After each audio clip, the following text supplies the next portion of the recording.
Hey guys, Rich with Moose Tech Garage here. We're going to be installing this Control Custom Steering Wheel Shift Knob. It's a custom shift knob.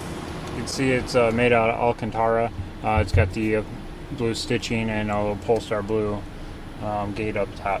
So we're going to install it in this 2013 PLE, Polestar Limited Edition C30. And the previous video we installed this steering wheel. It's Alcantara steering wheel from the same company. The link is in the previous video. We'll also link it below for you, so you can go right to them and ask them for pricing and everything else for it. I highly recommend these guys. Their quality, a lot of people were asking about quality levels. The steering wheel initial quality, it feels great. It's actually lighter weight than a lot of people thought on the last video. It looked kind of thick, but it's not. It's actually just about the same size as the factory steering wheel. It just has a little bit extra in the spots that we added, like the grips here and things. So it's actually quite thin and feels pretty tight. The stitching feels really tight and doesn't feel like it's going to start peeling off anytime soon. So, you know, we'll do another review later on after the car gets a few miles on it, a few runs up and down the Dragon, and see how it really performs. But initial quality, I mean, I don't know if you can really beat it. So there's a few other companies out there claiming that they have good steering wheels, and a lot of you guys have seen them. They're not so great. So they add a lot of weight to the steering, and you just don't want that. So let's get started with this steering or this shift knob. The only thing you really need is going to be a bone tool of some sort. You can pick these up from IPD has these. Your local dealership might be able to order one for you. It's a Volvo special tool. So you need to. So the shift foot is attached to the bottom of the shift knob. It also has a plastic retainer all the way around the leather, or the pleather, whatever this stuff is. You have to release that, and you just be careful because it's really thin. You just kind of get behind here and kind of work it up a little bit, and it pops off. So that was a little bit easier than I thought, but you can you have these little clips right along here all the way around. There's one on each side. You just don't want to crack it, because then you'll have to replace this or epoxy it together, and that's never great. So next, you're just going to push down on the shifter. You might need a little bit of force, but you're going to push down and rotate to the left, just like that, and it comes right up. And underside of it, you have these two retainers here that are holding your leather in place. Since this one didn't come with new leather to match, which I believe you can order that, this one did not, so we're going to swap out the leathers. And all you're going to do for that is unclip this guy, slide the new one on, and clip it back on. So that's super easy.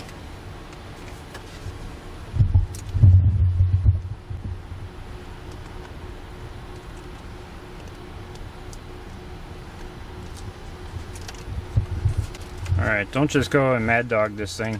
It has one clip, and if you just look in the side, it actually has a clip that you can just pull out a little bit and release it. It's super easy.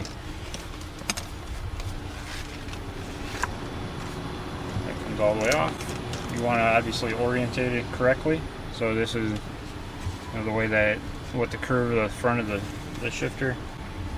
Kind of want it to be the same, so the leather looks proper. I'm also going to align it inside, kind of like this, with the front, and clip it back on. It's really hard to screw this up, but if you don't feel confident doing it, I'm sure your local dealership can do it for you.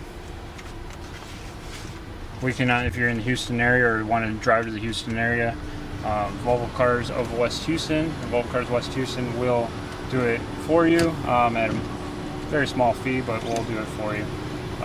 It's no problem. Okay, so the way that we want to put this on, just to get the leather out of the way, so that, I don't even think this is real leather, it's pleather, but you just want to line them up and kind of put it back on the same way. If you pull it up like this, then you have no chance of the leather being pinched in between. Push it down, rotate, and it just basically pops back into place by itself. And then same thing with this bottom part, you just want to line it up. I always put the front in first, the two sides, and then the back. Once it's clipped in, just kind of give it a little tug, make sure it's nice and in there, and you're good to go. So that's basically the install of it. Obviously really easy. I would say average person could probably do this in 5 minutes, and it's really no big deal. The steering wheel, as you saw in the last video, it takes about 5-10 minutes, maybe a little bit more if you have trouble getting these the buttons out. But other than that, 2 really easy upgrades. Totally changes the feel of this car, makes it feel a little bit more a race car, a little more high-end with the Alcantara. You can get obviously different versions. You can get full leather. You can get shift balls to where they clip on, same way. I believe this company requires a core, so sometimes it's easier to go run to the junkyard and find a steering wheel or buy one off of eBay or something, to just send them, have them build the exact wheel and shift knob that you want, and then you'll have yours for a core for somebody else to sell. But I do believe that they require a core so that they can, you know, get the next person's out a little bit quicker. So that's it. Remember to like and subscribe our channel and hit the notification bell. We're not doing a lot of videos very consistently, but in the next month or so we'll be rolling out with a lot of videos. You know, in preparation for the Dragon, we got some really cool stuff for you planned. So continue to watch. I appreciate it, and we'll see you next time.